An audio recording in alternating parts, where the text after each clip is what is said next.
الحمد لله نحمده ونستعينه ونستغفره ونعوذ بالله من شرور أنفسنا ومن سيئات أعمالنا من يهده الله فلا مضل له ومن يضلل فلا هادي له وأشهد أن لا إله إلا الله وحده لا شريك له وأشهد أن محمدا عبده ورسوله صلى الله عليه وعلى آله وأصحابه أجمعين ومن اتبعهم بإحسان إلى يوم الدين أما بعد. To proceed, today بإذن الله تعالى we will begin our lesson in which we will explain the book Kitab at-Tawheed by Shaykh al-Imam Muhammad ibn Abd-ul-Wahab Rahimahullah.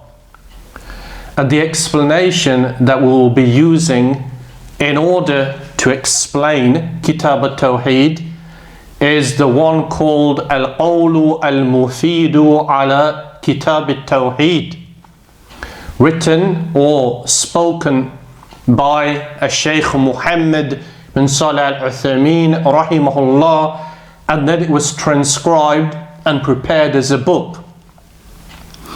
That therefore is the explanation upon which we will base our discussion concerning Kitab at-Tawheed bi-idhnillahi ta'ala.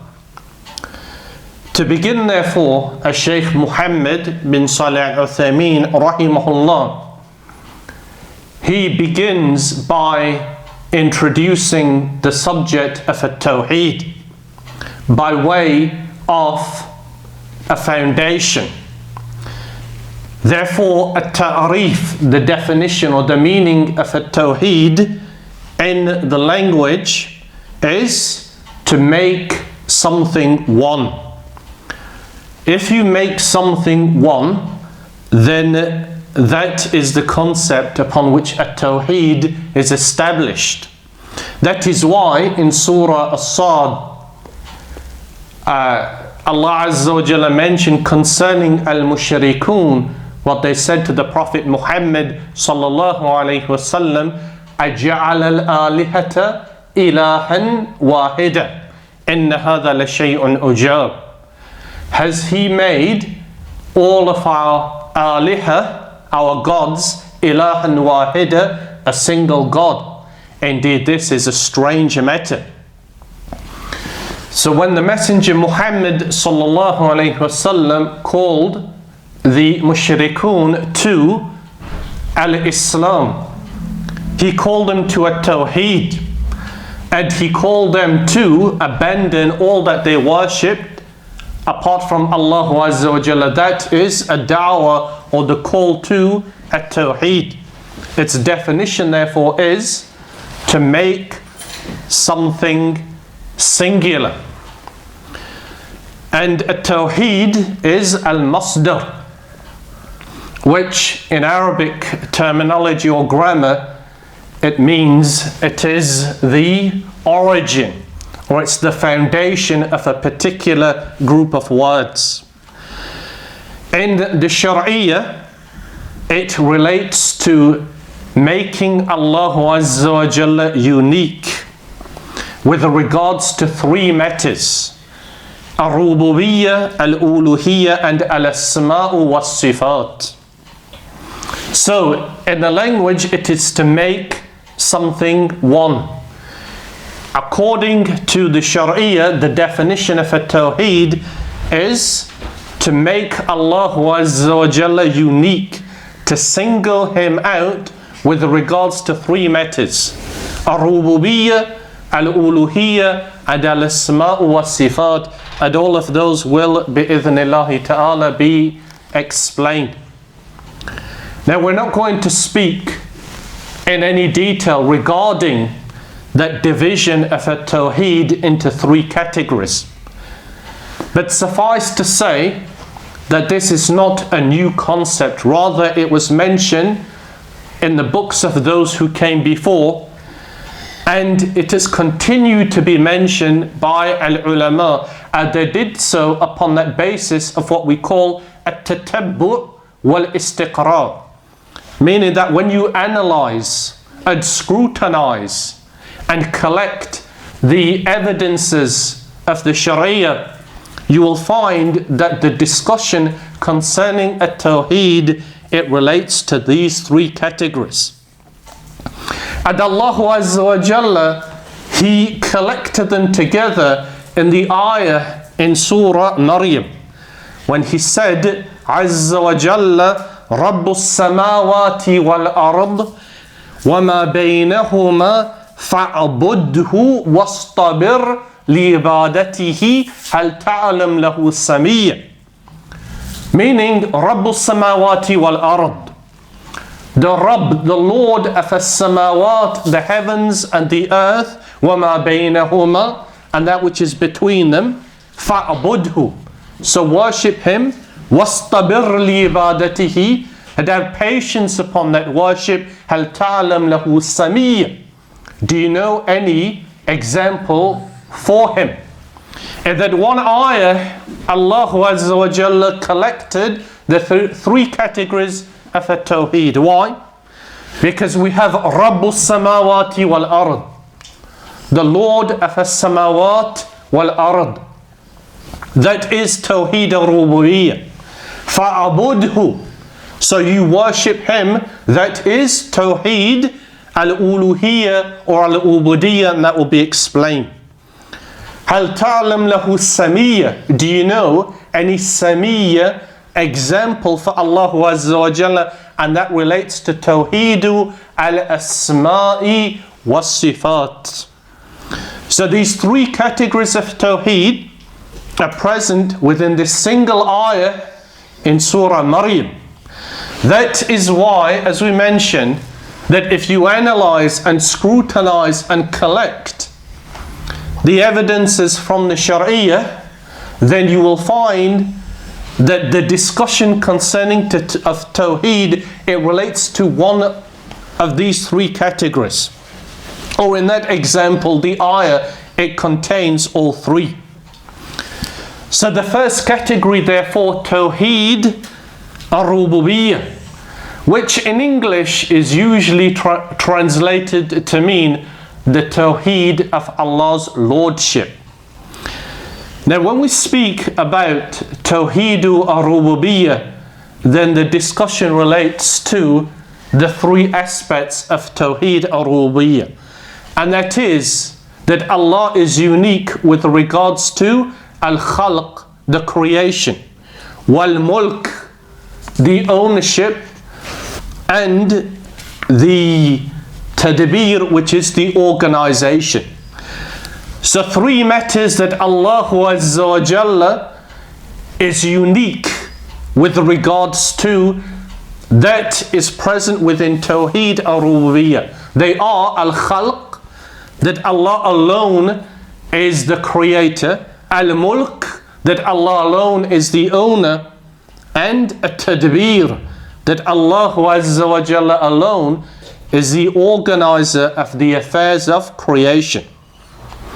Again, if it was to be questioned, how do we understand that Tawheed ar-Rububiyyah comprises of these three categories? We say that if you analyze and scrutinize and collect the evidences within Tawheed ar-Rububiyyah, then you will find that these three aspects are spoken about. That the discussion will either relate to Allah being unique with regards to the creation, or with regards to Him being the owner, or with regards to Him being the organizer of the affairs of the heavens and the earth. Now the dalil, the evidence for that Allah Azza wa Jalla is unique with regards to al-Khalq and al-Amr wa Tadbir, organization, is the ayah in Surah Al-A'raf, where Allah Azza wa Jalla said, Inna rabbakum Allah alladhi khalaqa as-samawati wal ard fi sittati ayyam ثم استوى على العرش. That indeed your Lord is the one who created the heavens and the earth in 6 days. ثم استوى على العرش. Then he ascended above the throne. Then the ayah continues, but towards the end Allah Azza wa Jalla says, أَلَا لَهُ الْخَلْقُ وَالْأَمْرُ. Is not al-khalq, the creation, and al-amr, the organization, for him alone. So is not the affair of the creation and the organization for Allah alone. At that portion of the ayah, أَلَا لَهُ الْخَلْقُ وَالْأَمْرُ, that particular jumla in Arabic, which is al-jumlatul ismiyah,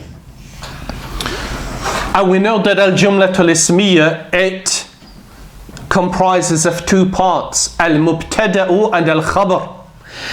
And we know that ordinarily in al-jumlatul ismiyah, al-mubtada'u comes first, and then al-khabaru comes second.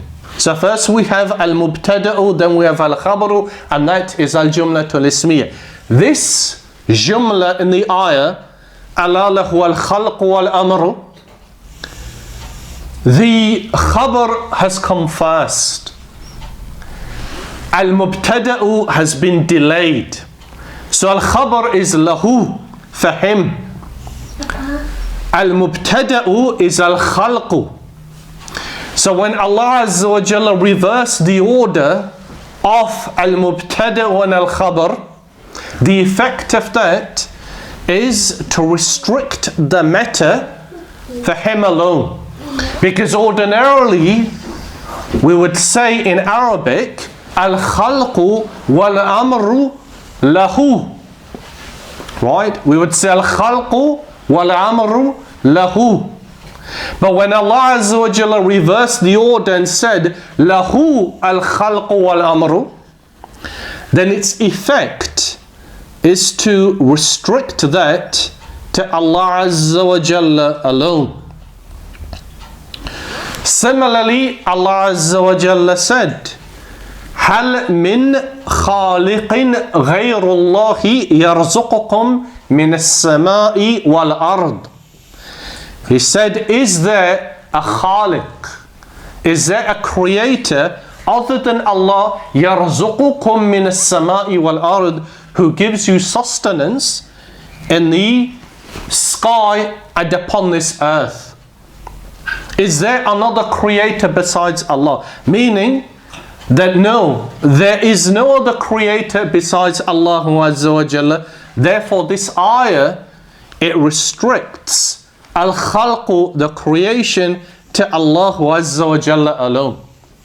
And similarly, Allah Azza wa Jalla mentioned, وَلِلَّهِ مُلْقُ السَّمَاوَاتِ وَالْأَرْضِ. وَلِلَّهِ مُلْقُ السَّمَاوَاتِ وَالْأَرْضِ. That for Allah is mulk, the ownership of the heavens and the earth. And again, the same principle applies. That al-khabaru has been brought forward, lillahi, and al-mubtada has been delayed, mulk, which indicates that that is restricted to Allah Azza wa Jalla alone. Therefore, we started with introducing the linguistic and the shara'i definition of Taheed. Then we said that at-Tawheed is of 3 parts: ar-Roobubeeyah, al-Uluhiyyah or al-Ubudiyyah, and al-Asma' wa Sifat. Then we mentioned that in relation to ar-Rububeeyah, that comprises of 3 parts, where we say that Allah is unique with regards to al-Khalqu and al-Mulku and al-Amr, the creation, the ownership and the organization. Then we mentioned the evidences that prove that al-Khalqu and al-Amru and al-Mulku are specific and unique to Allah Azza wa Jalla alone.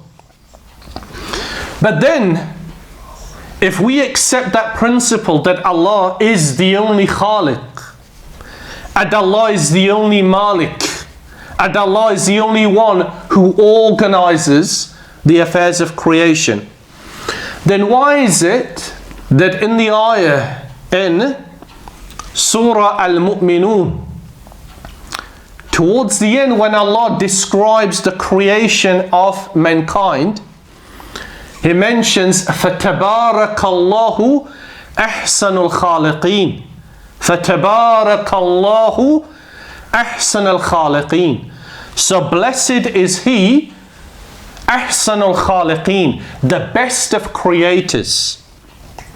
And in relation to al-musawwirun, the ones who make pictures, it will be said to them on Yawm al-Qiyamah, as has been mentioned in the hadith, أحيوا ما خلقتم. أحيوا ما خلقتم. Give life to that which you created. Why has this been mentioned? Because if we say that Allah is the Khaliq, besides whom there is no other Khaliq, and we said that al-Khalqu is only for Allah and He is unique with regards to that, then why did Allah Azza wa Jalla affirm a Khaliq besides Him, as in the ayah when He said فَتَبَارَكَ اللَّهُ أَحْسَنُ الْخَالِقِينَ. So blessed is He, the best of the creators. Al-Khaliqeen, the plural of Khaliq is used. And similarly, as we mentioned in the hadith, Allah will address the people who make pictures, and He will say to them, أَحْيُوا مَا خَلَقْتُمْ. Give life to that which you created.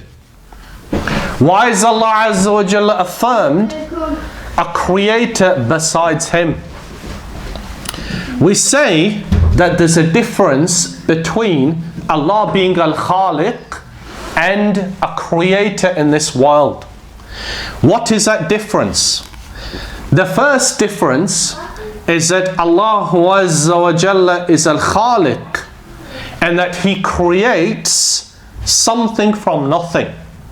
That He brings to an existence, He brings into existence a matter that did not exist before.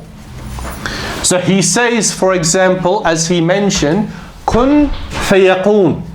ما أمره إذا أراد شيئا أن يقول له كن فيكون. Indeed, His affair is that when He wants something to happen, He says kun, be, and it is. So Allah Azza wa Jalla, He brings into existence a matter whereas before it did not exist. As for a creator in this dunya, we know that all they do is change and manipulate one thing into another. So if you take, for example, a joiner. If you ask a joiner to create a table, he cannot possibly say be and it is. He cannot say be and the table appears, as Allah Azza wa Jalla can do that. What does a joiner do? What he will do in order to create a table is you will either provide him with wood, or he will bring his wood, and then he will take that wood and then he will make cuts to it, and he'll attach other items to it, and he'll mold it and he'll fashion it until it appears in the structure of what we understand to be a table. So he has not created that table from nothing, whereas Allah Azza wa Jalla does create from nothing. And that's the first and the most important distinction between Allah being Al-Khaliq and with regards to creators in this world. Similarly, we say that Allah is Al-Khaliq in that His ability to create is without any restriction. When He said, Wallahu ala kulli shay'in qadir, that Allah has ability over every matter, then from that we know that He has the ability to create whatever He wants. Whereas, if we take the example of a joiner, His ability to create that table is restricted to his skill and knowledge. So if you came to him and you said to him that I want you to create a table, and I want it, for example, that it can be suspended in the ceiling or in air or be attached to the side in a particular manner, and that's beyond his ability, that's beyond his skill and knowledge, then he will not be able to do that.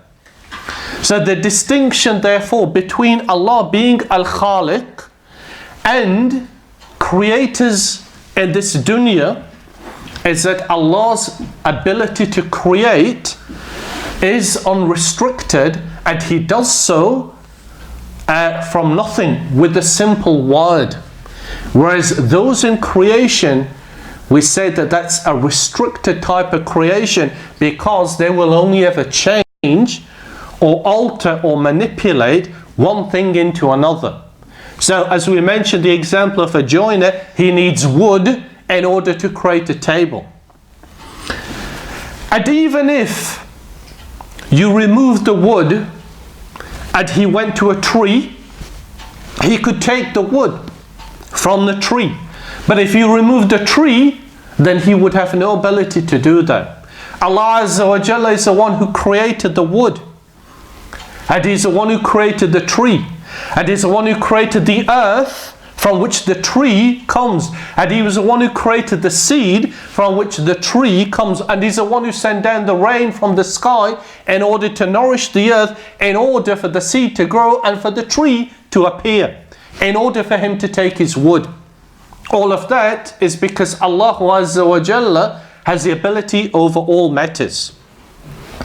That is why from our understanding of Taheed, ar-Rububeeyah, of Allah's Lordship, the first aspect of it is that He is unique with regards to being the Creator. The second is in relation to Allah being Al-Malik, that He alone is unique with regards to being the owner of creation, the heavens and the earth. So he mentioned the ayah, the Shaykh Rahimahullah, وَلِلَّهِ مُلْقُ السَّمَاوَاتِ وَالْأَرْضِ, that indeed for Allah is the mulk, the ownership of the heavens and the earth. And again, as we said, Allah, He brought forward al-khabaru and He delayed al-mubtada'u and al-jumlatul ismiyah to indicate that that's restricted to Allah Azza wa Jalla alone. And similarly, the ayah in Surah Al-Mu'minun, قُلْ مَنْ بِيَدِهِ مَلَكُوتُ كُلِّ شَيْءٍ. Say, Allah Azza wa Jalla addressed the mushrikun, and He said, Kul, say, man, who, biyadihi, in his hand, malakutu kulli shay'in, in whose hand is the dominion of everything that exists. Meaning, who is the owner of everything that exists? Allah Azza wa Jalla, He challenged the mushrikun with that question. Who is it who's the owner of the universe? And towards the end of the ayah, as Allah Azza wa Jalla mentioned, فَسَيَقُولُونَ Allah, that indeed they will say it is Allah. However, if now we say that Allah Azza wa Jalla alone is Al-Malik, the owner, why is it that He affirmed owners besides Him? Such as the ayah in Surah Al-Mu'minun, إِلَّا عَلَىٰ أَزْوَاجِهِمْ أَوْ مَا مَلَكَتْ أَيْمَانُهُمْ فَإِنَّهُمْ غَيْرُ مَلُومِينَ. Except that which is with their wives or what their right hand possesses, and for that there is no blame upon them. And similarly, the ayah in Surah Nur, أَوْ مَا مَلَكْتُمْ مَفَاتِحَهُ, or that which you own from its keys. These two, or these ayatan, two ayahs, what they affirm is that there are owners besides Allah.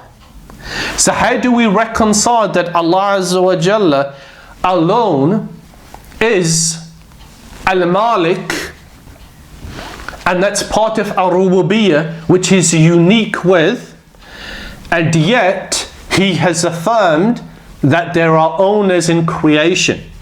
So a person, for example, may own some money, and he may own a house, or he may own a car.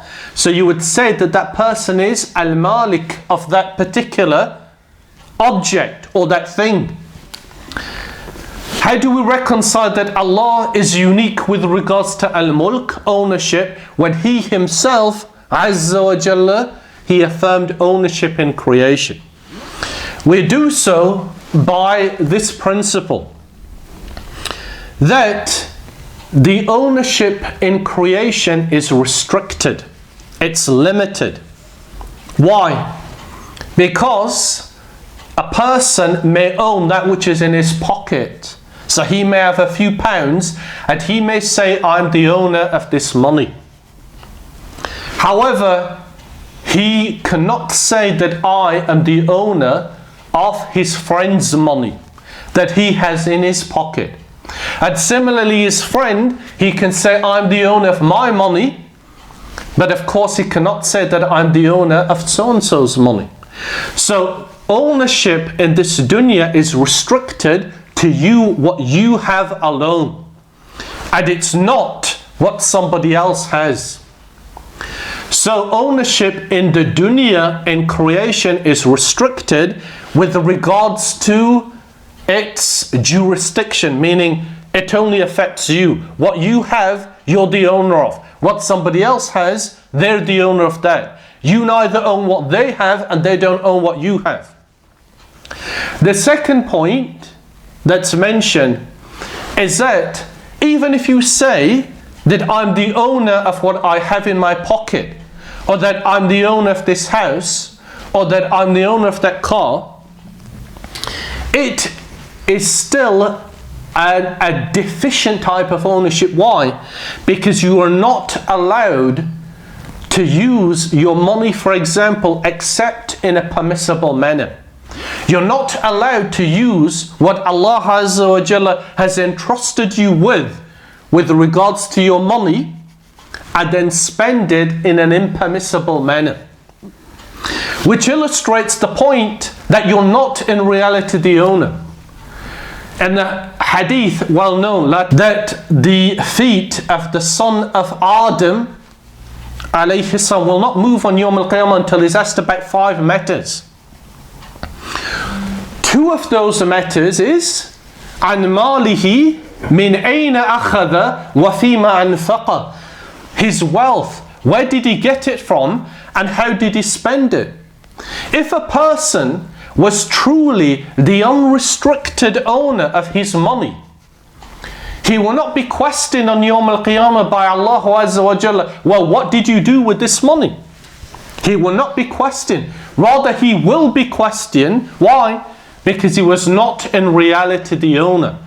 So it's not allowed for a person to take some money and throw it away. It's not allowed for a person to take some money and then use it in order to purchase something which is impermissible. If a person owns an animal, a cat for example, it's not allowed for that person to take that cat and imprison it and then deny it food and water so it dies. It's not allowed for a person who has a horse that he rides upon it and then he beats it in order that the horse runs faster. All of those are not permissible. Why? Because in reality it's not the owner. And Allah Azza wa Jalla will question him regarding what he did with his wealth on Yawm al-Qiyamah. That is why we say that Allah is truly unique with regards to being the owner of the heavens and the earth, Because as Allah Azza wa Jalla mentioned, Surah Al-Anbiya, لا يسأل أما يفعل وهم يسألون. He is not questioned about what he does. Rather, they are the ones who will be questioned on Yawm al-Qiyamah. So we have Allah being unique with regards to al-Khalq, the creation, al-Mulk, the ownership, and the third matter is at-Tadbir, the organization of the heavens and the earth. So we affirm that Allah Azza wa Jalla is unique with regards to organizing the affairs of the heavens and the creation. The heavens and the dunya. So he mentioned, therefore, Allah Azza wa Jalla in Surah Yunus, قُلْ مَنْ يَرْزَقُكُمْ مِنَ السَّمَاءِ وَالْأَرْضِ. Say, who is it who gives you sustenance from the sky and the earth? أَمَنْ يَمْلِكُ السَّمْعَ وَالْأَبْصَارَ. And who is it, يَمْلِك, who owns the sight and the hearing and the sight of people? وَمَنْ يُخْرِجُ الْحَيَّ مِنَ الْمَيِّتِ وَيُخْرِجُ الْمَيِّتَ مِنَ الْحَيِّ. And who is it who causes life to come out of death, or something which is deceased, and takes out the deceased from that which is alive? وَمَنْ يُدَبِّرُ الْأَمْرَ.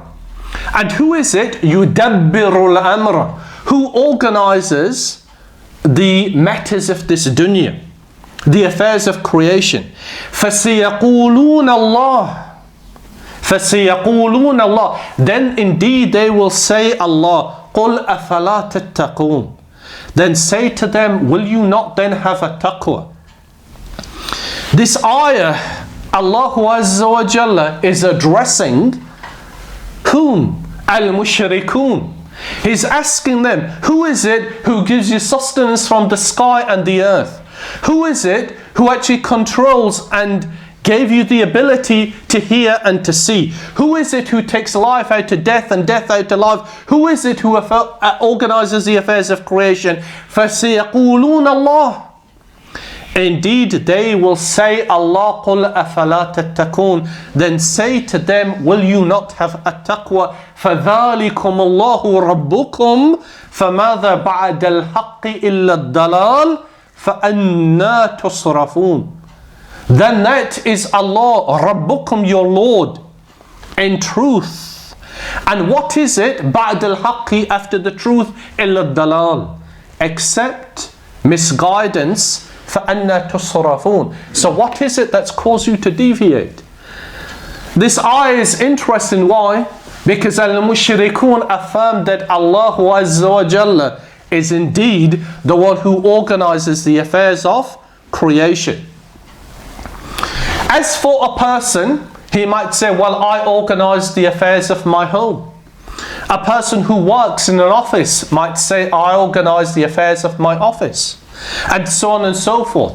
But in reality, that is a type of a tadbir, organization, which is restricted for the reasons that we mentioned before. Why? Because he or she may organize the affairs of their home, but they don't organize your affairs, not the ones in your home. You organize your affairs within your jurisdiction at home, but you don't organize theirs. And similarly, you're not allowed to organize the affairs in your home except in a manner which is consistent with what Allah Azza wa Jalla has affirmed in Al-Quran, and what the Prophet Sallallahu Alaihi Wasallam legislated in the Sunnah. So we have these three aspects of Taheed, ar-Rububeeyah. We have that Allah Azza wa Jalla is unique with regards to al-Khalqu, the creation, al-Mulku, the ownership of the creation, and at-Tadbir, the organization of the affairs of the heavens and the earth. Now when we discuss at-Tawheed, and this isn't mentioned in al-Qawl al-Mufid, but Shaykh Muhammad rahimahullah spoke about this frequently. One of the benefits of Taheed are when you understand that Allah is indeed al-Khaliq, al-Malik, and the one who yudabbir al-amur, organizes the affairs of creation. It's nonsensical after you understand that you then seek help and assistance in these matters from someone other than Allah. Particularly when you look at the affairs of the Muslims. When you want to affect a change in the affairs of the Muslims, whether it's at home or it's in your community or your society or at a global level in the Ummah, and you want to see an improvement and you want to see an increase in the blessings of Allah, and you want to see harm being removed, and you want to see protection from the enemies of al-Islam, it's nonsensical after you understand that Allah is unique with regards to Tawheed, ar-Rububeeyah, and that includes these three matters of al-Khalqu, al-Amru, and al-Tadbir. It's nonsensical that you will then call and ask from someone other than Allah to affect that change. Because the benefit of a Taheed is that once you understand that indeed Allah alone is the one who organizes what happens in creation, you're not going to be concerned about what so-and-so country or so-and-so president or so-and-so prime minister or whoever it is who you feel is now the cause of our problems. You're not going to be concerned about them. Rather, you're going to go back to the one who in reality بِيَدِهِ مَلَكُوتُ كُلِّ شَيْءٍ وَهُوَ يُجِيرُ وَلَا يُجَارُ عَلَيْهِ. As Allah Azza wa Jalla said, in His hand is the ownership of all of the affairs of creation. وَهُوَ يُجِيرُ وَلَا يُجَارُ عَلَيْهِ. He is the one yujir, He is the one who provides protection, وَلَا يُجَارُ عَلَيْهِ, and nobody can provide protection against Him. So Allah Azza wa Jalla is the one who affords the people protection, and no one can give you protection against Allah Azza wa Jalla. Once this concept is understood, then your heart, it turns towards indeed the one who can truly affect the affairs of creation and then the reality of your situation. Wallahu wahdahu a'lam. Subhanakallahumma wa bihamdika ashhadu an la ilaha illa anta astaghfiruka wa atubu ilayk.